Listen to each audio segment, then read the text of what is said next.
भारत माता की जय। भारत माता की भारत माता की जय। तो सभी को Ram Ram.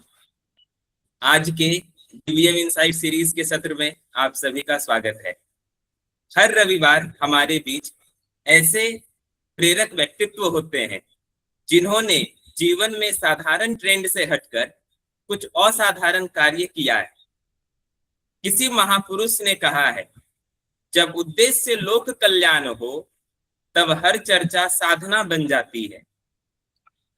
DVM insight series का उद्देश्य युवाओं के बीच ऐसा सार्थक संवाद लेकर आना है जो उनके जीवन में क्रांतिकारी परिवर्तन लेकर आए और युवा राष्ट्र निर्माण में अपनी भूमिका समझ सके। आज के इस सत्र में हम स्वागत करते हैं एक युवा शिक्षक और शोधकर्ता का, जिनकी पूरी यात्रा जिज्ञासा, सीखने और निरंतर खोज की कहानी है। हम स्वागत करते हैं डॉक्टर परीक्षित पारिक जी का, जो कि वर्तमान में IIT Roorkee electrical engineering department में असिस्टेंट प्रोफेसर हैं। परीक्षित जी मूलतः राजस्थान में जयपुर के एक छोटे से कस्बे से हैं। उनकी पढ़ाई पहले उन्होंने बीटेक किया है और फिर एमटेक आईआईटी दिल्ली से और पीएचडी एनटीयू सिंगापुर से किया है। बाद में पीएचडी के बाद उन्होंने post doc Los Alamos National Laboratory America से उन्होंने पोस्ट डॉक किया और फिर उसके बाद वह आईआईटी रुड़की में प्रोफेसर के पद पर कार्य कर रहे हैं। तो इस संवाद का विषय है from curiosity to cutting edge research. तो आज के सत्र की शुरुआत परीक्षित जी की जीवन यात्रा से हम लोग करेंगे। तो बचपन से लेकर के अभी तक की जो आपकी यात्रा रही, बचपन में जो हर विद्यार्थी होता है, उसके बाद वहां से लेकर के इंजीनियरिंग कॉलेज, फिर आईआईटी से एमटेक, फिर पीएचडी, पोस्ट डॉक, तो ये जो पूरी यात्रा रही है, इनमें किन से आपको प्रेरणा मिली है, तो ये संक्षेप में आप बताते। धन्यवाद, नमस्कार। परिचय दिया है मुकुंद जी ने। मुकुंद जी और मेरा परिचय जब मैं आईआईटी दिल्ली में एमटेक कर रहा था तब से है और बहुत घनिष्ठता भी है। तो मुझे बुलाने के लिए और इस लायक समझा कि मैं यहाँ आके अपनी जीवन यात्रा के बारे में कुछ कह सकता हूँ, उसके लिए बहुत बहुत धन्यवाद। मैं एक साधारण सा छात्र हूँ, तब पहले भी वही था, अभी भी साधारण सा छात्र हूँ। और स्कूल, मेरी जो स्कूली शिक्षा है वो पास में ही, घर के पास में एक विद्या मंदिर था, हिंदी मीडियम, राजस्थान बोर्ड में हुई। वहीं मैंने 10वीं कक्षा पास की। ठीक ठाक नंबर थे, कोई ना तो कोई बहुत अच्छे और ना ही कोई बहुत खराब, औसतन या औसत से थोड़ा बहुत बेहतर, कभी कभी नीचे, इस तरीके के प्रदर्शन था।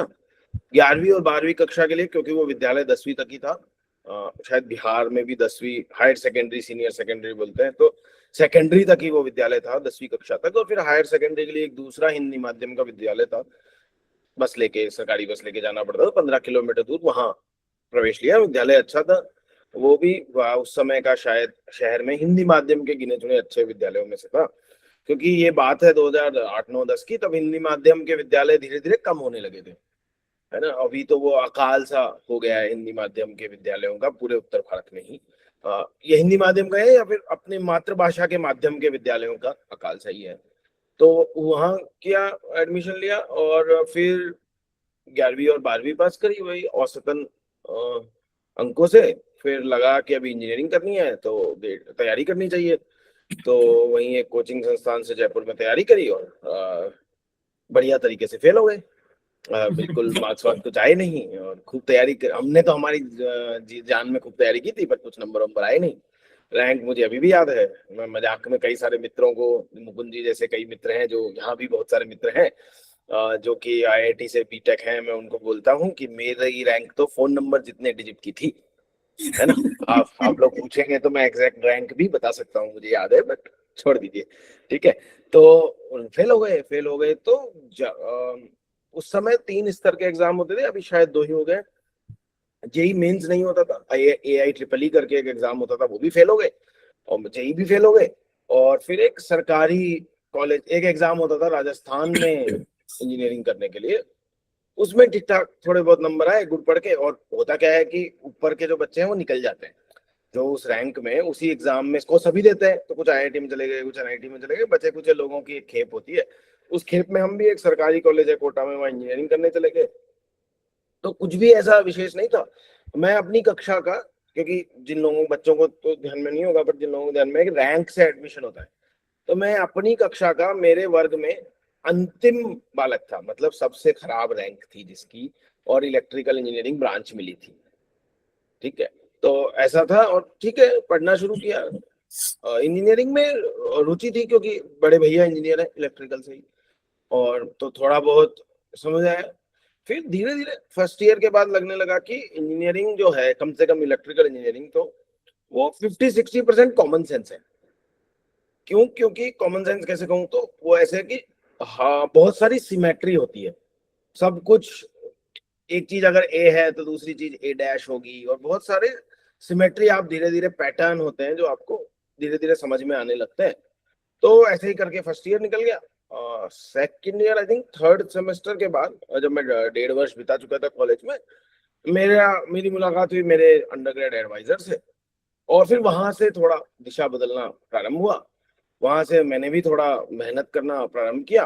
तो होता क्या है कि आप जब मेहनत करते हैं तो परिणाम आता है धीरे धीरे, और इतनी तेजी से नहीं आता है एकदम। अगर आपको आज करके कल परिणाम चाहिए तो नहीं आता है। और मैं स्वभाव से बड़ा ही, जिसको कहते हैं इम्पेशेंट व्यक्ति हूँ, बहुत ही, मतलब तुरंत बस अभी सरसों, हथेली में सरसों उगाना, जिसको राजस्थान में कहावत है, मेरे को हथेली में सरसों उगानी होती है। लेकिन एक चीज जो उस समय मुझे ध्यान में आई और मेरे अंदर थी, नहीं थी, पनपी मैं नहीं कह सकता, पर वो भगवान की कृपा रही कि जिद जो है कि जब तक होगा नहीं तब तक, जब तक तोड़ेंगे नहीं तब तक छोड़ेंगे नहीं, वो प्रिवेल करती है गिव अप करने के भावना पे। तो प्रयास करना शुरू किया, धीरे धीरे मार्क्स भी बढ़े। जब मैं पास आउट हुआ उस ही ब्रांच से, जिस ब्रांच में मैं आखिरी बच्चा था, रैंक वाइज सबसे नीचे था, मैं सेकंड टॉपर था उसी ब्रांच में। 4 साल में एक बिलो एवरेज स्टूडेंट से ठीक ठाक वो हो गया।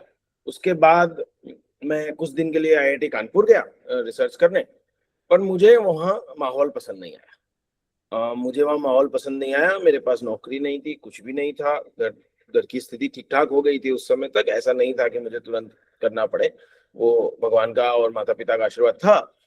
तो मैंने वो छोड़ दिया। वो बहुत ही अलग अनुभव है, बताऊंगा बाद में अगर के अलग से भी किसी को जानना हो तो, कि उस समय जब आपके पास कुछ भी नहीं है और आप छोड़ के आ रहे हैं, और मतलब जिन प्रोफेसर से पास छोड़ के आ रहे थे उन्होंने भी कहा कि देखो ऐसा मौका, उन्होंने तो बहुत कुछ कहा, बट मूलतः ये कहा कि ऐसा मौका दोबारा नहीं मिलेगा। फिर भी मैंने कहा कि नहीं, मेरे को मेरे बीटेक के समय से ही रिसर्च करना था, मैं करने लगा था।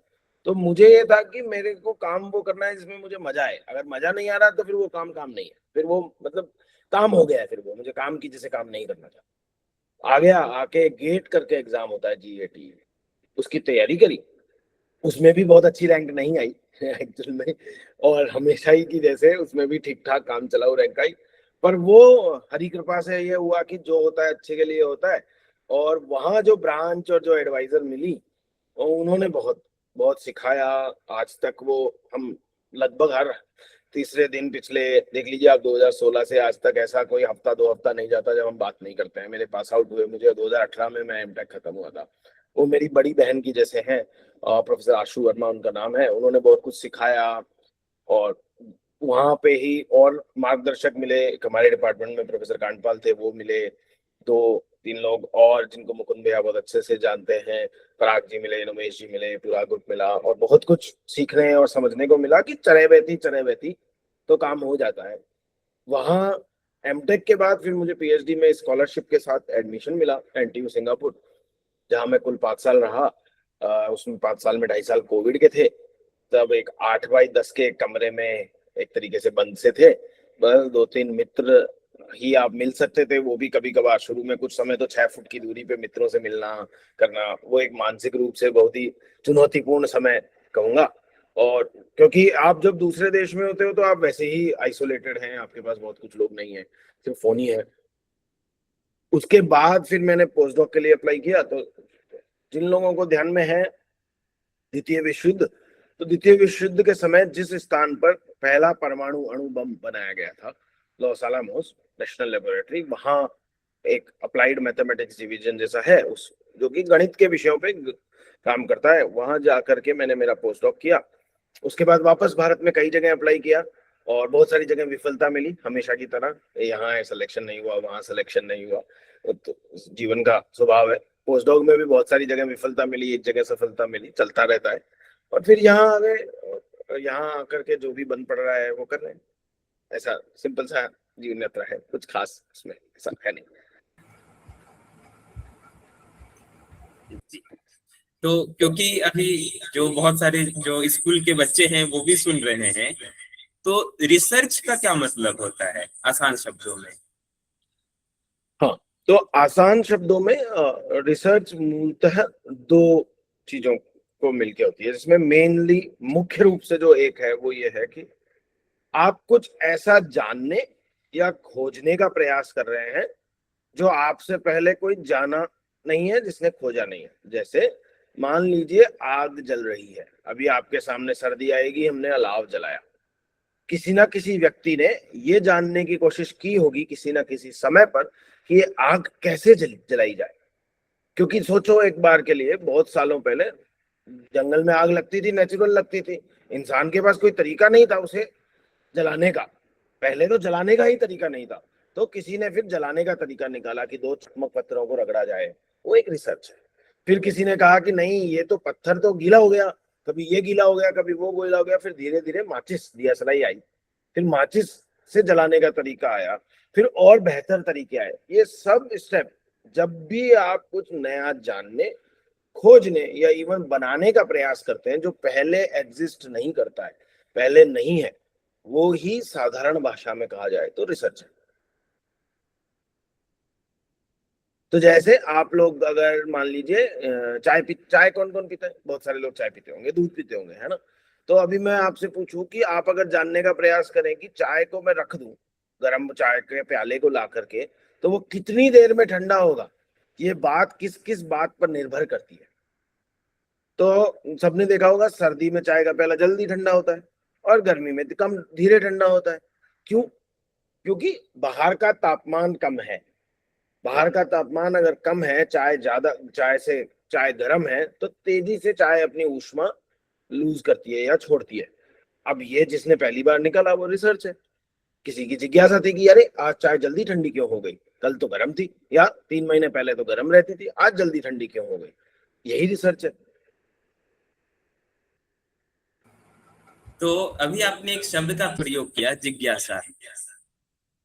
तो जिज्ञासा कैसे विकसित कर सकते हैं? एक्चुअल में अभी क्या है, जो एनसीईआरटी की नई किताब आई है नेशनल एजुकेशन पॉलिसी के तहत, तो क्लास 6 से ऊपर की सभी किताबों को चेंज कर दिया गया है। तो उसमें जो साइंस की किताब है उसका जो टॉपिक है वो क्यूरियोसिटी नाम है, उसके फर्स्ट पेज में लिखा हुआ है क्यूरियोसिटी, हिंदी में जिज्ञासा। तो आजकल के बच्चे जिज्ञासा कैसे विकसित कर सकते हैं? तो पता नहीं, मैं तो ये भी दावा नहीं करता कि मैं जब पढ़ता था तब मुझ में जिज्ञासा थी। हाँ, बट ये जरूर है कि अगर होती तो अच्छा होता, जितनी थी उससे ज्यादा होती तो अच्छा होता, ये मैं जरूर मूलतः निश्चित रूप से कह सकता हूँ। तो जिज्ञासा क्या है? तो जिज्ञासा है सवाल करने की इच्छा। जिज्ञासा कोई बहुत क्यूरियोसिटी है और तुम्हें क्यूरियोसिटी है नहीं है, जिज्ञासा है नहीं है, बहुत बड़ा असर शब्द बना लिया जाता है। जैसे मेरी अपनी यात्रा बहुत ज्यादा इस बात की जिज्ञासा से प्रभावित नहीं है। बहुत सारे साइंटिस्ट की होती है, बहुत सारे प्रोफेसरों की होती है। मैं तो ये बात नहीं कहता कि मेरी यात्रा बहुत ज्यादा इस जिज्ञासा से प्रभावित है कि ये क्यों हो रहा है।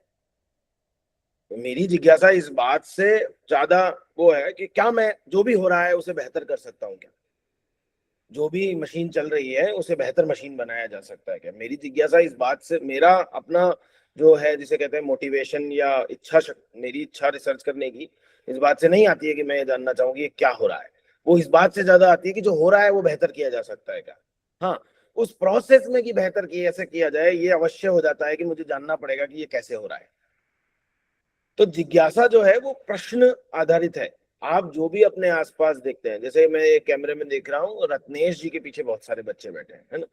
रत्नेश जी के पीछे जो बच्चे बैठे हैं उनके पीछे एक बिजली का मीटर लगा है, वो बिल्कुल ऊपर दिख रहा है मुझे, बच्चे देख सकते हैं चाहे तो, पीछे बिजली का मीटर दिख रहा है। बिजली का मीटर ही है ना, गर्दन हिलाओ अगर बिजली का मीटर ही है तो। अब अगर वो बिजली का मीटर है, मान लो मैं, अगर मेरी आंखें ठीक है तो, और वो बिजली का मीटर है तो उसमें कुछ लाइट जल रही होगी, हरी होगी, लाल होगी, पुराने में अभी डिजिटल हो गया तो कुछ नंबर आ रहे होंगे। अब जिज्ञासा क्या है, जिज्ञासा ये है कि ये हरी लाइट 1 सेकंड में कितनी बार जलती है, या 1 मिनट में ये झपझप कितनी बार करती है, और क्या उसका कोई मतलब है, बस यही जिज्ञासा है। और तो कुछ है ही नहीं जिज्ञासा में, सिर्फ ये कि ये गाड़ी गोल घूम रही है, पहिया चौकोर हो जाए तो चलेगी क्या, या चेन, साइकिल चलाते हैं ये सब लोग बच्चे, उसकी चेन उतर जाती है, अगर चेन ना होती तो चलती क्या, चेन का काम क्या है, और अगर मैं 2 चेन लगाऊं तो क्या होगा, और मैं अगर चेन को छोटे चक्के और बड़े चक्के के बीच में गियर जिसको हम बोलते हैं चक्का, अंदर वाले चक्के की साइज छोटी और बड़ी कर दूं तो क्या होगा, यही जिज्ञासा है और कुछ नहीं है। जिज्ञासा कैसे बढ़ाएं, तो पता नहीं मैं कैसे बढ़ाएं, उसका तो मेरे पास कोई उपाय नहीं है, मुझे तो लगता है मेरे पास ही नहीं थी। हाँ, ये जरूर है कि अगर आप में सवाल पूछने की इच्छा है तो वो जिज्ञासा है। जरूरी नहीं है वो सिर्फ साइंस के प्रति हो। जैसे मुझे अच्छी तरह याद है, मुझे रेलवे फाटक किस किसने देखा है, सबने देखा होगा रेलवे क्रॉसिंग, है ना। तो रेलवे क्रॉसिंग पे जब हम छोटे थे तो सिर्फ एक लाल और काले पेंट किया हुआ पाइप हुआ करता था, लोग उसके नीचे से गाड़ी ले लेके चले जाते थे। मुझे अच्छी तरह याद है कि मेरे मामा अभी भी बोलते हैं, ये किस्सा सुनाते हैं मेरे मामा, जब मैं छोटा सा था, शायद 4th-5वीं कक्षा में रहा होगा, तो मैंने कहा कि ये इसके नीचे एक जाली क्यों नहीं जोड़ देते हैं कि लोग नीचे से निकल ना पाए। अब वो एक समस्या है कि लोग नीचे से निकल रहे थे, इधर से ट्रेन आ रही थी, नहीं निकलना चाहिए, मेरे दिमाग में था कि ये क्यों नहीं जोड़ देते। अब इसमें कोई कुछ बहुत कुछ विशेष नहीं है, बट यही जिज्ञासा है कि ये जो हो रहा है ये रोका कैसे जा सकता है या बढ़ाया कैसे जा सकता है, बस। आजकल एक साधन है, लेकिन क्योंकि एआई और इंटरनेट होने से जिज्ञासा शांत करना आसान हो गया है। अगर आपको सवाल है तो सवाल का जवाब ढूंढना आसान हो गया है, बट सवाल तो, पैदा करना तो आपका काम है, वो तो नहीं होगा वरना बाहर से। तो आज की जो पढ़ाई है, जो स्कूली व्यवस्था है, तो उसमें अधिक से अधिक क्या है, बच्चों को पाठ पढ़ा दिया जाता है, प्रश्न उत्तर लिखा दिया जाता है, और बच्चे उसको याद करके परीक्षा में लिख देते हैं। तो आज के जो ये स्कूली शिक्षा में जो बच्चे हैं, तो वो शोध, रिसर्च, नवाचार में अपनी रुचि कैसे बढ़ा सकते हैं या उत्पन्न कर सकते हैं? तो इसके 2 हिस्से हैं इस जवाब के, है ना। वो मेरे हिसाब से हो सकता है आपके यहाँ बहुत प्रबुद्ध लोग आते हैं, आप भी बहुत लोगों, बच्चे लोग भी बहुत प्रबुद्ध लोगों से मिलते हैं जो भी कॉल पे है, हो सकता है ये उनसे थोड़े भिन्न हो। मेरे 2 मानना है। मेरा मानना है, पहला, आजकल की स्कूली शिक्षा में लाख बुराई हो, लेकिन अगर आपको कुछ दरवाजे अपने लिए खोलने हैं, जिन दरवाजों से आपको मौका मिले ये दिखाने का कि आप नवाचार कर सकते हैं, तो आपको आजकल की स्कूली शिक्षा के सिस्टम में ही महारत हासिल करनी होगी, पहला बिंदु। ये अच्छी बात है कि हम आजकल की स्कूली शिक्षा पे या इससे बेहतर कैसे कर सकते हैं इस पे चर्चा करें, लेकिन हमारे ये मान लेना कि हम आजकल की स्कूली शिक्षा का कंप्लीट रिप्लेसमेंट बनाएंगे, ये ठीक विचार नहीं है मेरे हिसाब से। हालांकि लेकिन अगर आप नेचुरल जिज्ञासा ड्रिवन पढ़ाई करते हैं तो निश्चित तौर पर आपका स्कूली शिक्षा में भी प्रदर्शन सुधर जाएगा, ये गारंटी है। पहला पॉइंट तो ये।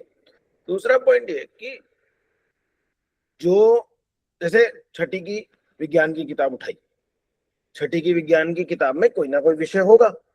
विज्ञान इसलिए बोल रहा हूँ क्योंकि वो, या गणित या विज्ञान क्योंकि वो मेरा विषय है तो मैं उस पर ज्यादा बोल सकता हूँ अच्छे से, कि 6ठी की विज्ञान की किताब में कोई भी विषय होगा, उस विषय को, एक तरीका है आपने पाठ पढ़ लिया और उसका जिसको हम बोलते हैं रट्टाफिकेशन, रट्टा मार लिया और जाकर के उड़ेल दिया। दूसरा तरीका यह है कि जो उसमें नहीं लिखा या जो बात आपको सीधा सीधा समझ नहीं आ रही, उसके बारे में उसी किताब के से रिलेटेड विषय पे सवाल करना। आपको हर चलती चीज, सड़क पे चलती चीज के बारे में सवाल करने की आवश्यकता नहीं है। आप अगर शुरू भी करें, कोई भी नया बच्चा जैसे छठी कक्षा में, 8वीं कक्षा में, तो ये ही क्यों हो रहा है, जिस किताब में जो लिखा है वो क्यों लिखा है। जैसे मैंने बहुत पहले एक कहानी पढ़ी थी, उस कहानी में था कि you should never trust the book. अगर आप किताब में जो लिखा है उस पर इनहेरेंटली मतलब अपने आप मान ही नहीं लेते हैं कि वो सही है, तो काम हो जाएगा। मतलब आप ये मत मानो कि किताब में जो लिखा है वो सब सही है, जब तक आप उसको ये नहीं समझ जाते कि ये सही है तो क्यों सही है। बस इतना ही करना है।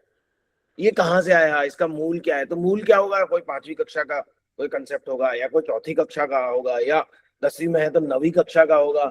अगर आप वो मूल लगातार ट्रेस करते रहेंगे, अपने आप को मनवाने के लिए कि 2+2 4 होता है, 5 क्यों नहीं, अगर ये आप खुद मानेंगे नहीं कि 2+2 4 है, देखेंगे कि 4 होता है, तो काम हो जाएगा। जिज्ञासा करने के लिए और कुछ नहीं करना, सिर्फ और सिर्फ अपने आप समझना है, मानना नहीं है।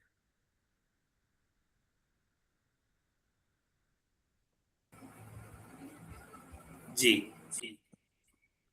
ऐसी कौन सी एक आदत है जिसे हर छात्र अगर अपनाए तो भविष्य में उसे सफलता मिल सकती है?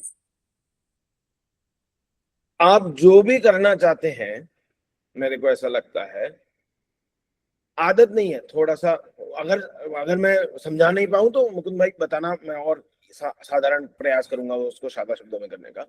आदत नहीं है, एक विचार है। वो विचार क्या है कि आप जीवन में जो भी करना चाहते हैं उसकी जिम्मेदारी सिर्फ और सिर्फ आपकी है, ना आपके माता पिता की है, ना इस दुनिया की है, ना इस समाज की है।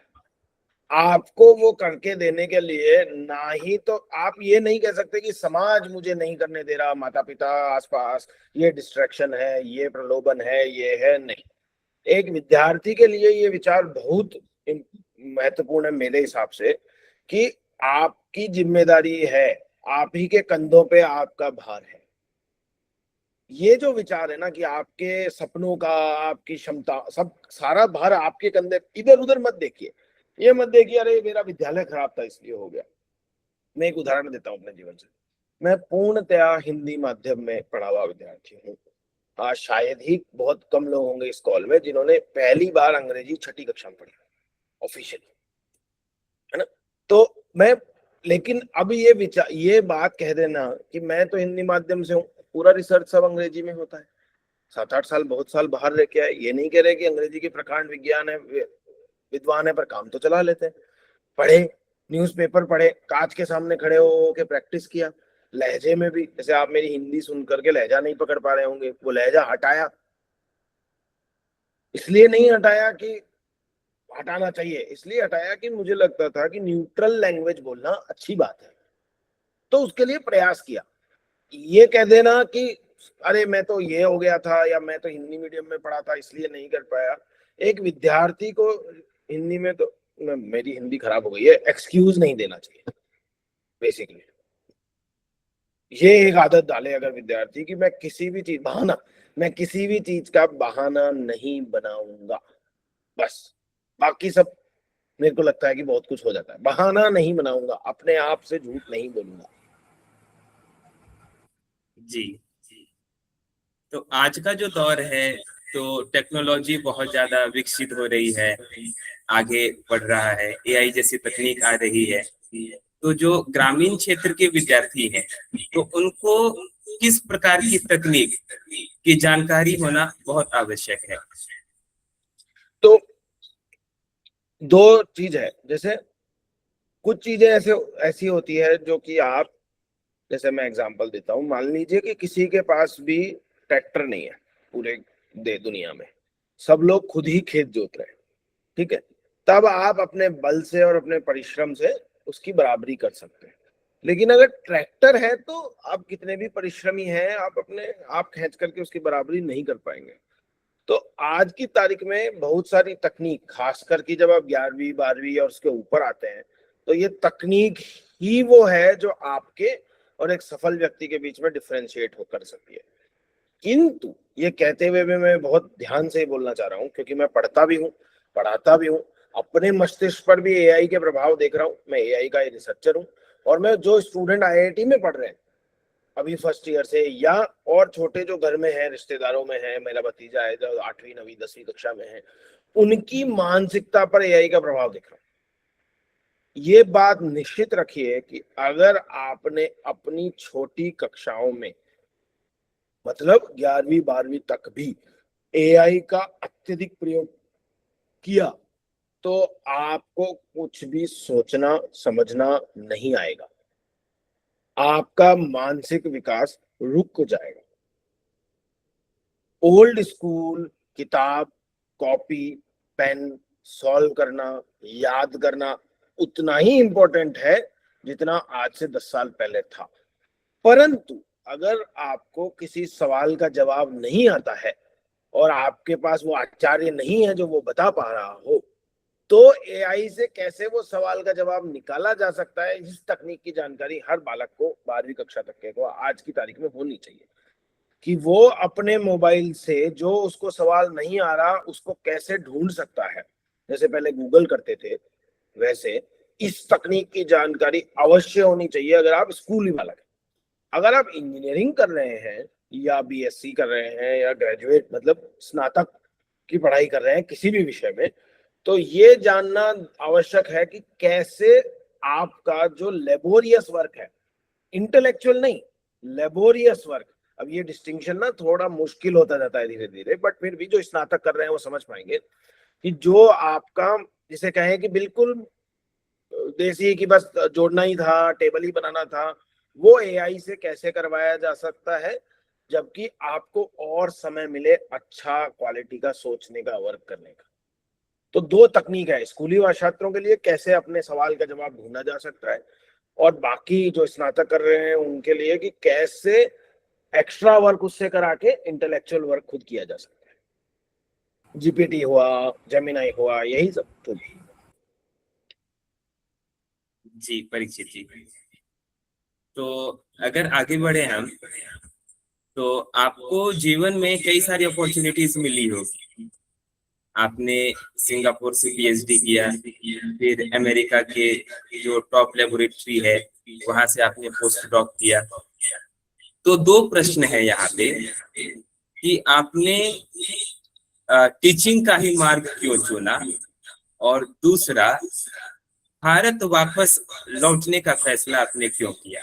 अगर आप विदेश में रहते तो बहुत ज्यादा पैसा भी कमा सकते थे और भी बहुत सारी अपॉर्चुनिटीज होती, तो आपने भारत वापस लौटने का फैसला क्यों किया और आप टीचिंग लाइन में ही क्यों आए।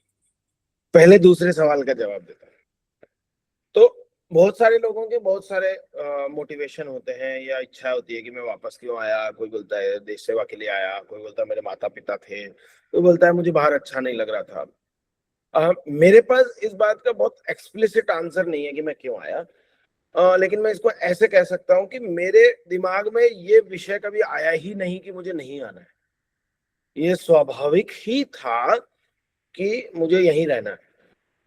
पता नहीं क्यों था, संघ की प्रेरणा से हो सकता है, बचपन से मैं विद्या मंदिर में पढ़ा हूँ, या मेरे अपने संस्कारों के जो बड़े लोगों ने संस्कार दिए उसकी वजह से हो सकता है। मेरे भी दिमाग में कभी ये विचार था ही नहीं, तो मैं बहुत एक्सप्लिसिटली, मतलब बहुत साफ तौर पर ये नहीं कह सकता कि क्यों आया। हाँ, एक भावना जरूर है जो कि मुझे लगता है कि ज्यादातर लोग, क्योंकि जैसे मुकुंद जी ने कहा कि या तो अच्छे तनख्वाह या अच्छे जीवन स्तर के लिए बाहर जाते हैं, यही दो एक कारण हो सकते हैं, या तो जीवन स्तर अच्छा हो या आपका अपना जो आप धनोपार्जन कर रहे हैं या सैलरी ले रहे हैं वो अच्छी हो, और तो कोई कारण हो नहीं सकता। मुझे ऐसा लगता है कि दोनों के ही लिए, खासकर जीवन स्तर के लिए, मेरे मन में एक विचार है और हमेशा से, शायद एक फिल्म में था ये डायलॉग जो कि मेरे साथ रह गया, कि अपने घर की सफाई में हाथ गंदे करे कौन। अगर आपको लगता भी है कि भारत में कुछ कमियां हैं तो आप किसको लेके आओगे। और एक है कि एक छोटा था संघ के प्रचारक थे, तो वो ऐसे ही कहानी सुना रहे थे कि तो बच्चों ने कंप्लेन करी भारत में ये गड़बड़ है। उन्होंने कहा कि मान लीजिए आपकी माता जी थोड़ी मोटी रोटी बनाती है, तो आप एक आध दिन पड़ोसी के यहाँ चले जाएंगे पतली रोटी खाने, लेकिन अपना घर थोड़ी बदल लेंगे। आप माता जी को ही ये संसाधन ला के देंगे ना कि वो पतली रोटी बना ले। मतलब मैं कह रहा हूँ, एग्जाम्पल है, जरूरी नहीं है आपको पतली रोटी पसंद हो, मुझे भी बहुत पसंद, मतलब दोनों पसंद है मुझे भी। बट आप अपना घर तो नहीं बदल लेते ना, इसलिए आप अपने, अगर आपके पास एक सिर्फ झोपड़ी है और सामने एक महल है, तो आप अपने झोपड़ी को लात मार के महल में नहीं जाते हैं, आप अपनी झोपड़ी को महल बनाने का प्रयास करते हैं।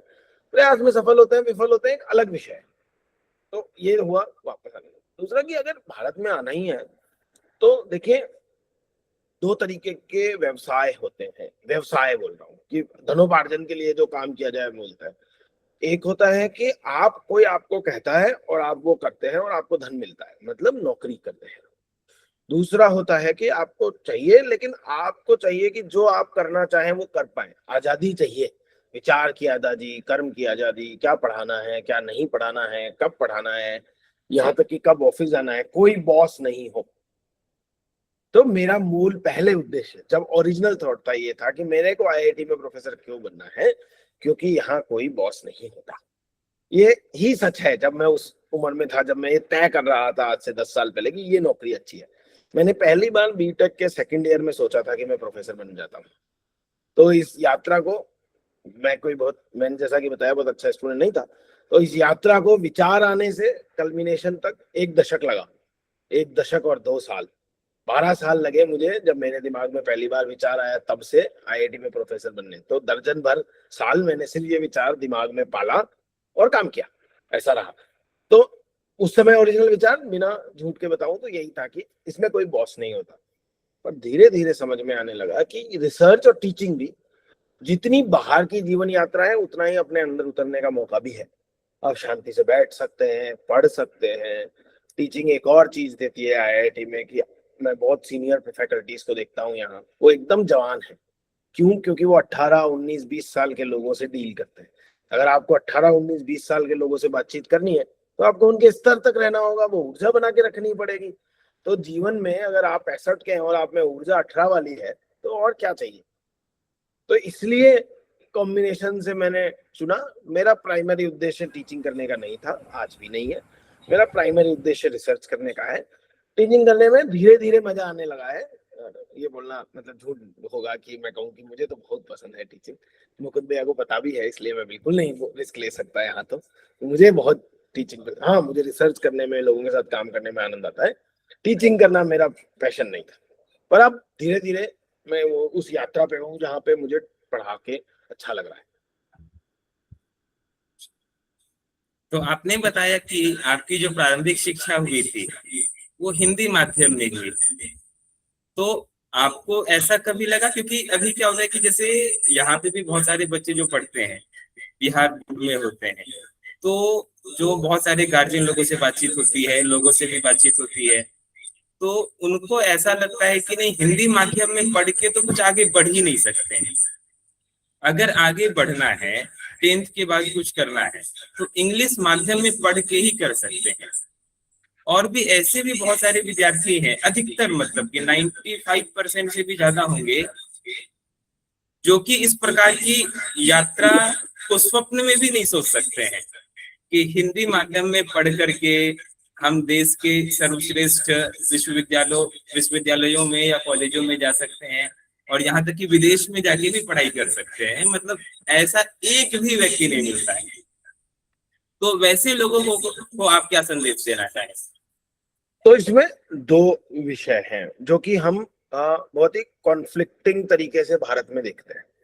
वो क्या है कि अंग्रेजी भाषा और अंग्रेजी भाषा का प्रयोग बाकी विषयों में दो अलग अलग चीजें हैं। जब हम अंग्रेजी माध्यम बोलते हैं तो हमारे गांवों में जो अंग्रेजी माध्यम के विद्यालय हैं, उनमें कोई पूरे दिन अंग्रेजी में बात नहीं कर रहा है ना। मैथिली में, भोजपुरी में, हिंदी में, मारवाड़ी में बात करके अंग्रेजी पढ़ाई जा रही है। किताब में बस अंग्रेजी लिखी होती है, ठीक है।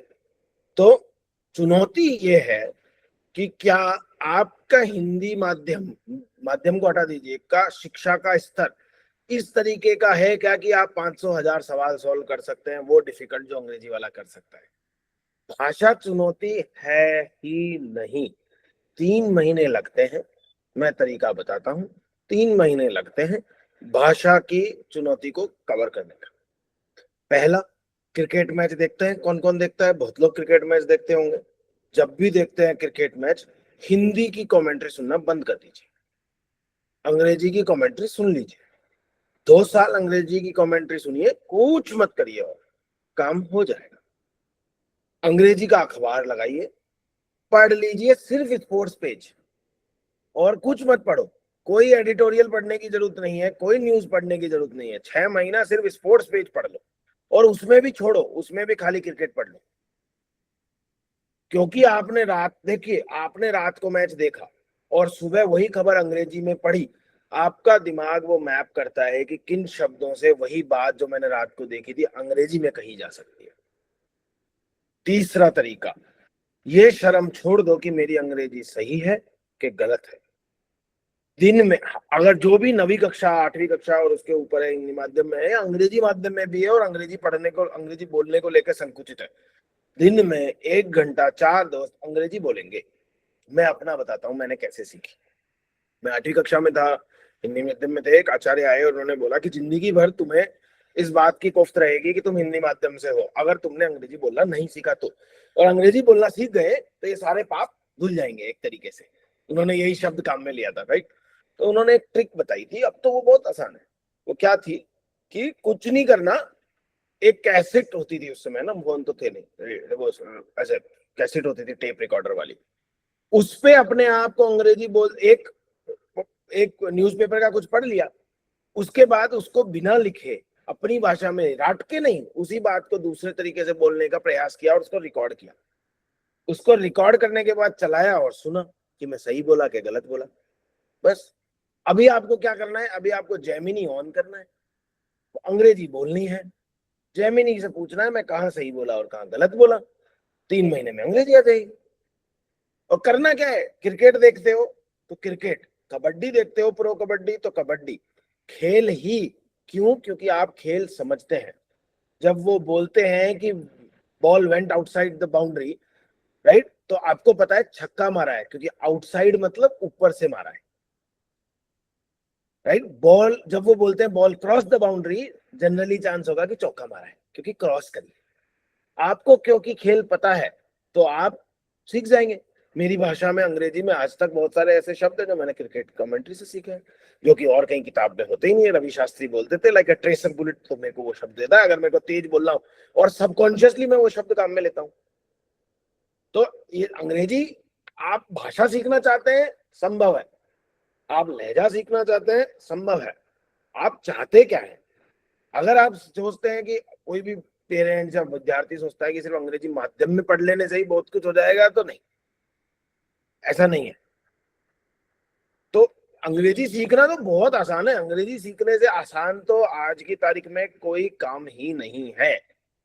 मेरे को नहीं लगता कि अंग्रेजी सीखने से आसान कोई काम है। सिर्फ 6 महीना स्पोर्ट्स पेज पढ़ना है, किसी भी अखबार का, टाइम्स ऑफ इंडिया का, हिंदुस्तान टाइम्स का स्पोर्ट्स पेज। मैं तो कहता ही नहीं पहला पेज पढ़ो, 3 महीने बाद अपने आप पढ़ने लगोगे स्पोर्ट्स पेज से ज्यादा। देखो जितना पढ़ेंगे ना हम, उतना दिमाग बोलने के लिए तैयार होता है। प्रॉब्लम यह है, देखियो मैं बताता हूँ, जो मेरे को भी बाद में समझ में आई। हमारे विद्यालयों में, चाहे वो अंग्रेजी माध्यम के हो या हिंदी माध्यम के, हिंदी माध्यम में और ज्यादा अंग्रेजी पढ़ी नहीं जाती है। अंग्रेजी एक भाषा है, जैसे हिंदी एक भाषा है। अंग्रेजी का कोई साहित्य अगर आप नहीं पढ़ेंगे, किताब के बाहर कुछ नहीं पढ़ेंगे, तो वो कैसे आएगी? एक भाषा कैसे आएगी? आप सोच के देखिए, एक भाषा कैसे आएगी अगर आप भाषा पढ़ेंगे नहीं, भाषा लिखेंगे नहीं और भाषा बोलेंगे नहीं। तीनों काम नहीं करते हैं हम। अंग्रेजी सिर्फ कोर्स की किताब पढ़ते हैं, उसके अलावा ना पढ़ते हैं अंग्रेजी, ना लिखते हैं अंग्रेजी, ना बोलते हैं अंग्रेजी, कैसे, ना सुनते हैं अंग्रेजी। कैसे आएगी भाषा? कोई भी, अगर आपको आज स्पेनिश भी सीखनी हो तो कैसे सीखोगे? ऐसे ही सीखोगे, या तो लिखना, पहले सुनना, सुन के समझना सीखोगे, फिर बोलना सीखोगे, अंत में लिखना सीखोगे। हमने क्या किया अंग्रेजी के साथ, हम लिखना सीखे हैं। ना बोल सकते हैं, कोई तेजी से बोले तो ना समझ सकते हैं। तो अंग्रेजी के जो दो बाकी पक्ष हैं, समझना और बोलना। समझने के लिए क्रिकेट की कमेंट्री और बोलने के लिए अभ्यास। जी। अगला प्रश्न है, जो आईआईटीज में रिसर्च होता है, तो वो ग्रामीण भारत की जो समस्याएं हैं उसका समाधान किस प्रकार से इन रिसर्च के माध्यम से हो सकता है? तो ये ना बहुत ही मतलब जिसको अंग्रेजी में कहें तो लोडेड क्वेश्चन है ना, बहुत ही भारी प्रश्न है ना। तो पहले तो ग्रामीण भारत की समस्याओं का समाधान आईआईटी के रिसर्च से नहीं होगा। उसका कारण यह है कि कोई भी ग्रामीण भारत से आके आईआईटी में रिसर्च ना कर नहीं रहा है, ठीक है। और कोई भी ग्रामीण भारत के लिए, मैं जब कोई भी बोल रहा हूँ तो उसमें ऑफकोर्स अतिशोक्ति है ना, मैं अतिशोक्ति अलग के हिसाब से ही बोल रहा हूँ, बहुत सारे अच्छे लोग कर रहे हैं, लेकिन जितना हम सोचते हैं ना कि भारत की ग्रामीण समस्याओं का समाधान आईआईटी कर देगी, वो हम या आईआईटी का रिसर्च कर देगा, वो उतना आसान वैसा सिंपल नहीं है। उसका सबसे बड़ा कारण है कितने ग्रामीण भारत के लोग आईआईटी में आके रिसर्च करते हुए ग्रामीण भारत की समस्याओं पे काम कर रहे हैं, नहीं कर रहे।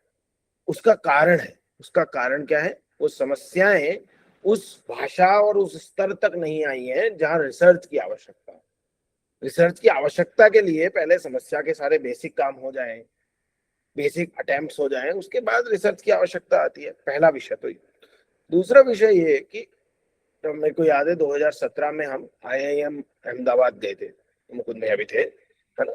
वहां पे एक आईआईएम अहमदाबाद के प्रोफेसर थे, उन्होंने बहुत अच्छी बात की, मुझे अच्छी तरह याद है। उन्होंने कहा था कि हमारा जो कॉबलर है मोची, उसके लिए कोई यंत्र नहीं बना रहा है रिसर्च करके, और इसलिए नहीं बना रहा है कि कोई भी रिसर्च करने वाले को पता ही नहीं है कि मोची की समस्या क्या है। तो जब तक उस परिवेश से कोई आकर के रिसर्च नहीं करता, उस मोटिवेशन से, मेरा मोटिवेशन नहीं है भारत की ग्रामीण समस्या को हल करना, मेरा मोटिवेशन है भारत में वो तकनीकी चीजें लाना एआई और इंजीनियरिंग में जो कि ताकि हमें बाहर से खरीदनी ना पड़े।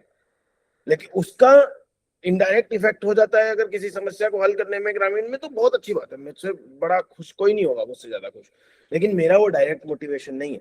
हमें ऐसे डायरेक्ट मोटिवेटिंग लोग चाहिए जो भारत की समस्याओं को पढ़े, समझे और फिर उनको हल करें। तो आईआईटी हो कोई भी। और दूसरा एक विषय, भारत में कुल 23 आईआईटी है, ठीक है। 23 आईआईटी में जितने बच्चे पढ़ते हैं भारत में, उनसे उससे कई गुना ज्यादा गांव हैं।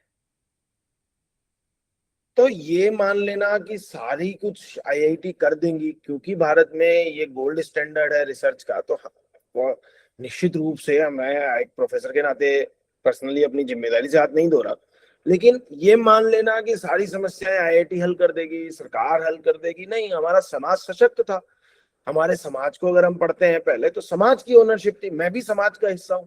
तो आईआईटी हल करेगी या अपने समाज का एक आदमी हल करेगा, ये आई थिंक मेरे को लगता है कि इस थॉट प्रोसेस की जरूरत है। हम अगर आप में से कोई आके, जो भी बच्चे अभी दिख रहे थे, फैकल्टी बनता है, रिसर्चर बनता है, सॉल्व करता है, आईआईटी का प्रोफेसर सॉल्व नहीं कर रहा है, आप समाज का एक व्यक्ति समाज की समस्या को हल कर रहा है।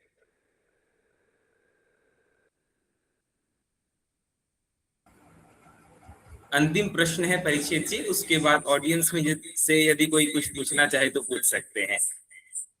तो भारत ने विकसित भारत 2047 का लक्ष्य सेट किया है, तो उसमें रिसर्च, शोध और युवाओं की क्या भूमिका होगी भारत को विश्व गुरु बनाने में?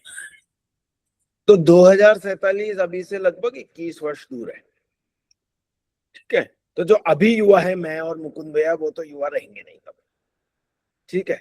तो भूमिका तो डेफिनेटली उन लोगों की होने वाली है जहाँ बहुत सारी जो लोग अभी 10-12 साल के हैं, क्यों, या 20 साल के हैं, या इवन हमारे जैसे भी हैं जिनका पूरा कर्म काम करने की एज जो है वो इससे ओवरलैप होती है। तो कई सारे आयाम हैं एक विकसित देश, भारत विकसित प्रदेश के, विकसित देश के, हमने लक्ष्य रखा है, अच्छी बात है। लेकिन मेरे को लगता है कि अगर हर व्यक्ति अपना काम ईमानदारी से कर लेगा तो हम विकसित देश हो जाएंगे। बस अपना काम जो हमें मिला है, चाहे वो मैं छठी कक्षा में हूं तो पढ़ना हो, पढ़ा रहा हूं तो पढ़ाना हो, रिसर्च कर रहा हूं तो रिसर्च करना हो, अगर हमारे देश की आधी जनता, पूरी छोड़िए, सिर्फ ईमानदारी से अपना काम कर ले तो काम हो जाएगा।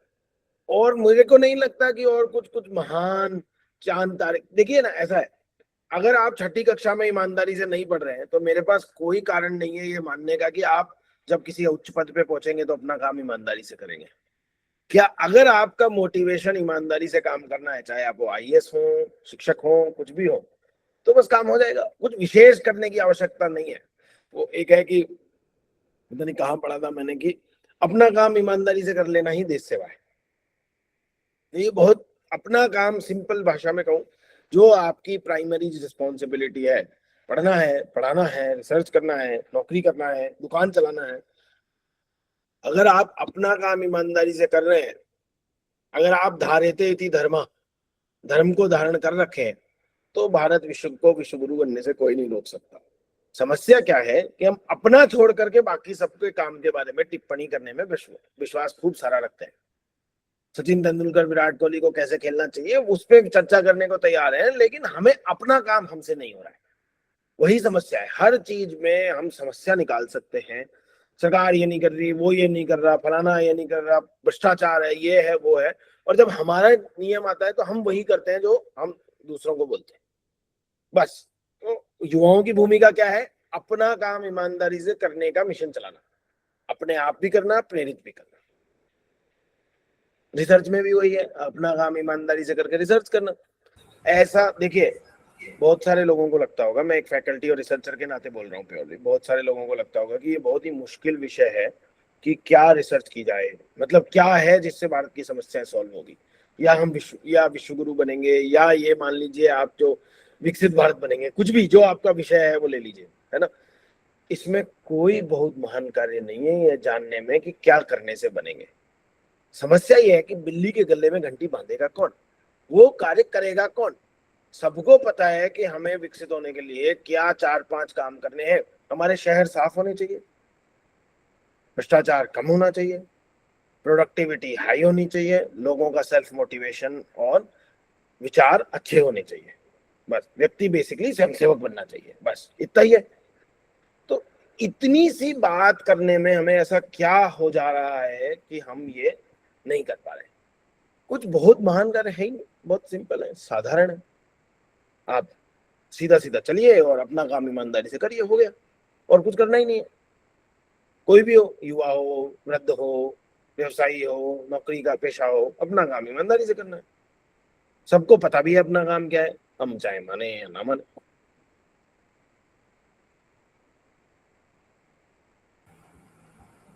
जी, यदि किसी को प्रश्न पूछना हो तो वो पूछ सकते हैं। रत्नेश ने हैंड रेज किया था।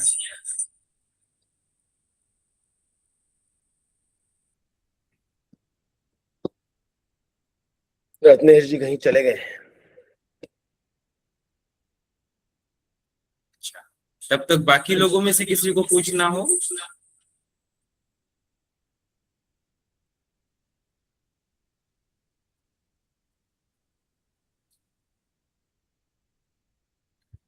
मुकुंद जी, मेरा एक सवाल था परीक्षित जी से। आवाज जा रही है मेरी? जी, तो पहले तो इसके लिए बहुत धन्यवाद। मैं काफ़ी टाइम से कोशिश कर रहा था। इस संडे में ज्वाइन किया और परीक्षित जी को सुना, मुकुंद जी आपको भी सुना। और जिस उम्र में बच्चे हैं तो उनका दिमाग कोरा कागज होता है, और इस तरह के व्यक्तित्व से अगर वो सुनेंगे तो उस कागज पे कुछ ना कुछ अच्छा ही लिखा जाएगा। तो परीक्षित जी, जैसा अभी आप बता रहे थे, काफ़ी अच्छा लगा सुन के। चूंकि समय कम है तो मैं पॉइंटेड क्वेश्चन ही रखूंगा। जैसे आप बता रहे थे कि मुझे टीचिंग में उतना मज़ा नहीं आ रहा है, रिसर्च में ज़्यादा मज़ा आ रहा था। तो मेरे कुछ फ्रेंड है जो लाइक फ्रांस वगैरह में रिसर्च कर रहे हैं, तो वो भी पहले आपकी जैसी जर्नी थी उनकी, तो वो भी ये बोलते थे। तो जैसे बच्चे सुन रहे हैं, तो अभी आप एक मुकाम पे हो लेकिन फिर भी आपको लग रहा है कि मुझे ये करना चाहिए। तो पॉइंटेड क्वेश्चन ये है कि कोई अपना पैशन कैसे फाउंड फाइंड करे, है ना। लेट से आपको 4 चीजों में इंटरेस्ट है ना, तो आप अपना पैशन कैसे फाइंड आउट करो, इसके लिए कोई फ्रेमवर्क या सिस्टम? धन्यवाद। तो इसका मतलब मेरा अपना एक सिस्टम है। जैसे हम दिन में, मेरे पास भी एक रिसर्च प्रॉब्लम नहीं होती, 4-5 कई सारी होती है ना। तो उसमें भी अपने आप में एक छोटा क्वेश्चन के अंदर एक छोटा क्वेश्चन बन जाता है कि इनमें से कौन सी मेरा पैशन है या कौन सा।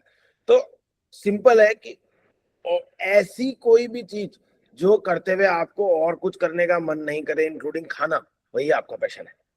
अब वो फाइंड आउट कैसे करें, ये पैशन का इंडिकेटर है मेरे लिए। अब वो फाइंड आउट कैसे करें, वो फाइंड आउट करने का तरीका होता है अलग अलग चीजें ट्राई करने से, और कोई तरीका नहीं है। आप लकी हो सकते हैं, आपको पहली बार में मिल जाए, आपको 5वीं बार में मिल जाए, आपको 6ठी बार में मिल जाए, लेकिन विषय ये है कि पहचाने कैसे। तो मेरा मानना है कि जब वो करना जीने मरने जैसा जरूरी हो जाए तो वही आपका पैशन है।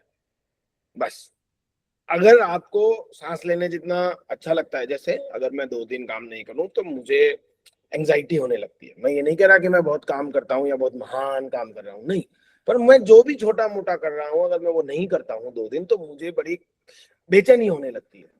बस यही मेरा पैशन है कि मेरे को लगता है कि ये मेरे अच्छे मानसिक संतुलन के लिए जरूरी है, जीने के लिए जरूरी है, पैशन है। मिला कैसे, क्योंकि मैं ट्राई कर रहा था। पहले मैं जब बीटेक कर रहा था तो वर्टिकल टरबाइन बनाना चाह रहा था। पता नहीं था, हमें लगता था ऐसा वाला पंखा बना दे जो कम हवा में चल जाए। जब पहली बार विंड टरबाइन पड़ा था, हमें क्या पता था वो बन रखा है। हम वेल्डिंग वेल्डिंग उसमें चले गए और किराए पे मशीन ले ली और ठोक ठाक के वेल्डिंग करना चालू कर दिया, बना लिया, वो घूम गया। अब वो ऑफकोर्स उतना एफिशिएंट नहीं था, तो पढ़ने लगे। फिर एक महानुभाव आए, उन्होंने कहा ये लो डिजाइन। हमारा दिल टूट गया। उन्होंने सोचा था कि वो डिजाइन देंगे तो हम खुश होंगे, यार ये कॉपी कर लेंगे डिजाइन। हमारा तो दिल टूट गया। हमारा दिल ऐसे टूट गया कि ये तो बना हुआ है। फिर समझ में आया कि जिज्ञासा ये नहीं थी कि विंड टरबाइन बनाया जाए, जिज्ञासा ये थी कि कुछ ऐसा बनाया जाए जो किसी ने नहीं बनाया है। फिर धीरे धीरे समझ में आया कि ये तो बहुत ही मुश्किल काम है, इसके लिए तो बहुत पढ़ना पड़ेगा, बहुत ट्रेनिंग लगेगी। तो वो इस तरीके की यात्रा है, और वो बहुत सारी चीजें अभी पीछे देखते हुए समझ में आती है, ना कि आगे चलते हुए। ये जो कोट अनकोट ज्ञान है ना जो बरस रहा है फालतू का, ये इसलिए आया है क्योंकि आप पीछे के लिए पूछ रहे हैं। एक भी सवाल आपने आगे के लिए पूछा होता तो मैं लड़खड़ा रहा होता, बोलने में हाँ हूँ कर रहा होता। आप मुझसे आज पूछिए, आप 5 साल में आपको क्या लगता है, क्या रिसर्च करते रहेंगे, मैं नहीं बता सकता, क्योंकि पीछे देखना आसान काम है। You are always wiser about past ना। तो लेकिन अच्छा ढूंढने का तरीका है, आप ट्राई कीजिए, और जब आपको लगता है कि आपके लिए वो, जैसे एक बच्चों के लिए जो सुन रहे हैं उनके लिए एक एग्जाम्पल है। भरी धूप में, भरी गर्मी में 4 बजे जब रेत तप रही होती है तो क्रिकेट खेलने चले जाते हैं, क्योंकि वो खेलना आपका पैशन है। अगर मैं उसी 4 बजे कूलर के नीचे खाना खिला के किताब बैठा हूं और आपको नींद आ रही, कूलर है और छत है, खाना खाया है, उसके बजाय आप धूप में जाके खेलना पसंद कर रहे हैं, बस ये मैं ये नहीं कह रहा हूँ कि खेलने मत जाओ, खाना खा लो या पढ़ लो, नहीं नहीं, वो आपका विषय है। बट मैं ये कह रहा हूँ कि यही पैशन का द्योतक है। पैशन कैसे पता चलता है, और कुछ नहीं होता, यही पैशन है। ट्राई कीजिए, नई नई चीजें ट्राई कीजिए। जो लोग इंजीनियरिंग कर रहे हैं, स्नातक कर रहे हैं, एक ये मत सोचिए कि मेरी कॉलेज में सब लोग जूनियर इंजीनियर की तैयारी किया करते थे। मैं मेरे अंडरग्रेड के एडवाइजर को जिस दिन फैकल्टी ज्वाइन किया उस दिन फोन किया था यहाँ पे, उस दिन फोन करके बोला कि जूनियर इंजीनियर और आईआईटी के प्रोफेसर के बीच का जो अंतर है वो आप हैं गुरुजी। क्योंकि उन्होंने कहा कि हमें सेटल नहीं होना है जो जूनियर इंजीनियर कर रहे हैं, हम कुछ और ट्राई करेंगे। तो बस ट्राई करना है, वही एक तरीका है अपना पैशन ढूंढने का। और पैशन मिलता कैसे, वो ऐसे मिलता है कि आप कुछ कर रहे हैं, रात हो गई है और आपको नींद नहीं आ रही है, तो आपका पैशन है।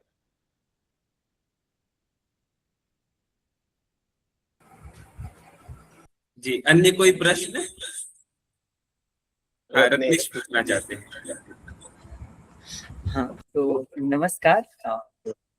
मेरा एक छोटा सा प्रश्न ये था, जैसे आपने अपने जीवन के बारे में इतनी सारी चीजें बताई कि कैसे मतलब आप बहुत सारी असफलताओं से होते हुए जहाँ पे अभी पहुंचे हैं, ठीक है। तो 2 चीजें होती हैं। एक चीज वो होती है ना कि हम कोई भी लक्ष्य हासिल करने के लिए मेहनत कर रहे हैं, और फिर अपने को कभी लगता है कि शायद हमने उतना मेहनत नहीं किया और फिर इस कारण से नहीं सफल हुए। और दूसरी ये होती है ना कि कभी कभी मतलब हम तो शायद हाँ उतना में भी 100% नहीं 90% कर रहे होंगे, लेकिन उसमें बहुत सारे लोग आ जाते हैं और जिनको मतलब आपसे प्रॉब्लम होती है और वो आपके काम में बाधा पहुंचाते हैं। ऐसी स्थितियों में फिर क्या होता है, और मान लीजिए कि उस स्थिति में आप असफल हो जाए, तो फिर मतलब एक तो मतलब व्यक्ति 2 तरह से सोचने लगता है। एक कि वो क्यों शायद उसका प्रयास कम रह गया, या फिर दूसरा उस पर गुस्सा आता है कि ये व्यक्ति हमको क्यों परेशान किया, और एक तरह से मतलब ऐसी चीजें होती है कि नहीं? तो क्या कभी आपने इस चीज को फेस किया है? हाँ, खेल वो तो सभी लोग करते हैं, है ना। शायद दूसरा वाला कम किया होगा, बट वो असफलता कोई आ गया, आपको लग रहा है मेरी मेहनत कम है, या आपको लग रहा है कि इसकी वजह से नहीं हुआ मेरा, वरना तो हो ही जाता था सारा काम, ये बिल्ली रास्ता काट गई इसीलिए गड़बड़ हुई है ना। तो ये तो लग ही सकता है आपको। लेकिन इसके दो विषय, पहला तो ये कि मैं पता नहीं, मेरे को ऐसा कोई व्यक्ति शायद ही मैं जानता हूँ जो बिना असफल हुए सफल हो गया हो। जो भी आपका सफलता का पैमाना हो, मैं अपने आप को सफल नहीं मानता आज की तारीख में, लेकिन फिर जो भी आपका पैमाना है, कोई एग्जाम में कुछ भी चीज में असफलता छोटी बड़ी के बिना सफलता नहीं मिलती, ठीक है। तो हर एक सफलता के पीछे कई असफलताएं छुपी है। अगर आप वो गिव अप कर दे रहे हैं तो इसका मतलब है कि आप सफल होने के लिए नहीं बने, यही सच है। तो पहला तो विषय है। दूसरा विषय ये कि जो मैं पहले कह रहा था कि अंग्रेजी में बोलूं तो the society and the world doesn't owe you to give you your dreams. आपके सपने पूरे करने की जिम्मेदारी समाज की, दुनिया की नहीं है, वो आपकी है। कोई आके बाधा बन रहा है, वो अपना काम कर रहा है। बिच्छू को पानी से बचा रहे हैं और बिच्छू काट रहा है, तो बिच्छू को गाली मत दीजिए, बिच्छू अपना काम कर रहा है। आपको शायद एक पत्ता लेके उसे बचाना चाहिए ताकि वो आपका हाथ नहीं काटे और वो बच भी जाए। तो आपके सपने पूरे करने की जिम्मेदारी सिर्फ और सिर्फ आपकी है। अगर वो आपके सपने हैं तो वो समाज की नहीं है। समाज बाधा डालता है, लोग ये करते हैं, वो अपना काम कर रहे हैं उनके मानसिक स्तर के हिसाब से, छोड़ दो उनको। दो विषय। तीसरा विषय, मुझे ऐसा लगता है कि जो हरी इच्छा होती है ना, वो सबसे सही इच्छा होती है। मैं जब भी कहीं जाता हूं तो उस जगह को लेके भगवान से लड़ाई करता हूं। पहले मेरे को यहाँ दिया, मेरे को ये नहीं दिया। मैं बिल्कुल स्पष्ट रूप से बता रहा हूँ। जैसे मैं एक एग्जांपल देता हूँ। मैं लॉस एलमोस लैब गया, जाने से पहले मेरे को 5-7 जगह और सिलेक्शन हुआ था, नहीं हुआ था, किसी व्यक्ति ने कुछ बाधा डाल दी, ये वो किसी कारण से मैं नहीं जा पाया। इंक्लूडिंग अच्छी जगह जैसे कि MIT, यूनिवर्सिटी ऑफ एडिनबरा, बहुत सारी जगह है ना, 5-7 जगह। और मैं गया लॉस एलमोस, जो कि मेरा प्राथमिक फर्स्ट चॉइस नहीं था, ठीक है। लेकिन अगर मेरे जीवन में किन्हीं 2 सालों ने सबसे ज्यादा परिवर्तन किया है तो वो 2 साल मैंने वहां, 2 साल भी नहीं, 20 महीने मैंने जो वहां बिताए। मैं आधा भी शिक्षक और रिसर्चर नहीं होता अपने जीवन में अगर मैं वो 2 महीने उन लोगों के साथ, दीप सिद्धांत और उन लोगों के साथ नहीं बिताता लॉस एलमोस में।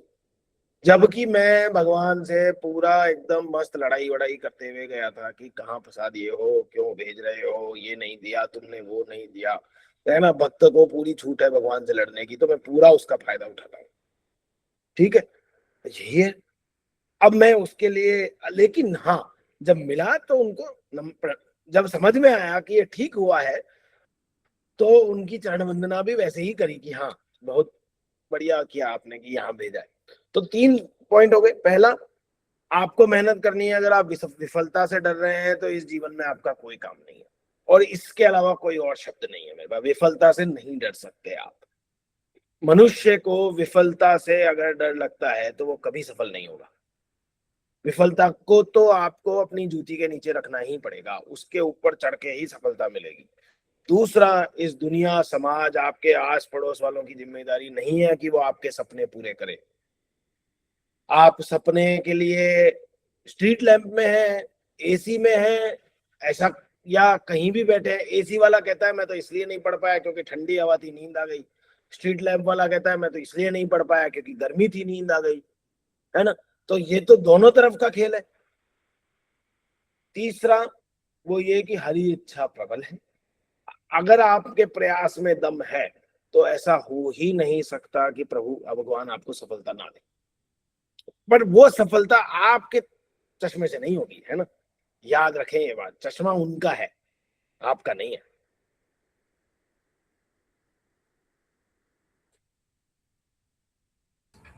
अब एक छोटा सा इसमें मतलब इसी में जो प्रश्न था, मतलब कि मतलब किसी भी चीज के पीछे हम कितना समय दे सकते हैं। मतलब होता है ना कि कुछ समय बहुत ज्यादा ही लग गया, तो फिर उसमें क्या कर सकते हैं? तो दो चीजें हैं। एक तो ये कि वो चीज चुनने से पहले विचार करना इस बात का कि मैं कितना समय दूंगा, ये बहुत इंपॉर्टेंट है।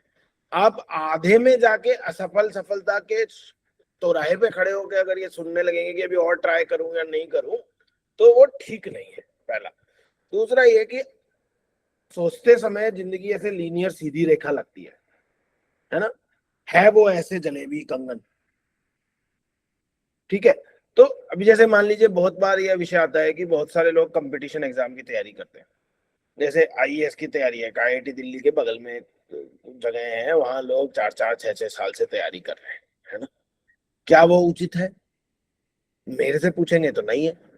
किसी का छठे प्रयास में हो गया है तो उसको वो कहेगा तो कि है। मुझे तो लगता है कि एक भी प्रयास देना बेवकूफी है, देश में इतने सारे काम है, वो करना ही क्यों है, आईएएस वाईएएस बनना ही क्यों है। लेकिन वो तो मेरा विषय है, जरूरी तो नहीं है वो आपका विषय हो। ठीक, लेकिन अभी कितने प्रयास करने, इतने प्रयास देने क्या कि अकर्मण्य हो जाए व्यक्ति, अगर ना हो तो कुछ भी और ना हो जीवन में उससे। तो मुझे ऐसा लगता है कि अकर्मण्य होने से ठीक पहले रुक जाना बेहतर है।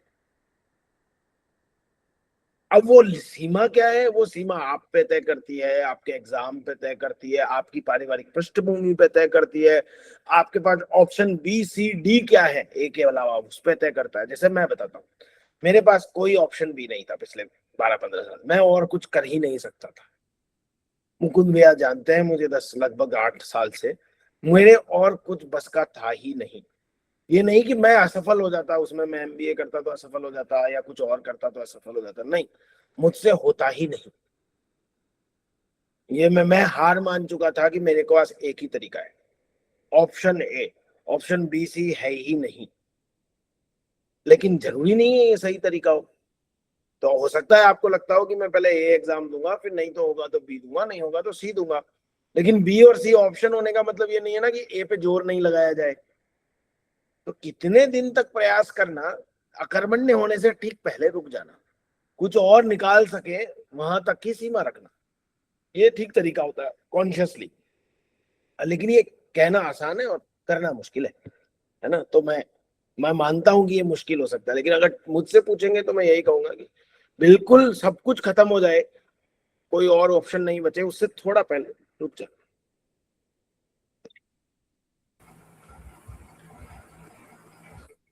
जी, यदि और कुछ प्रश्न है तो पूछ सकते हैं, नहीं तो फिर हम लोग प्रार्थना करेंगे और उसके बाद परिचय करेंगे।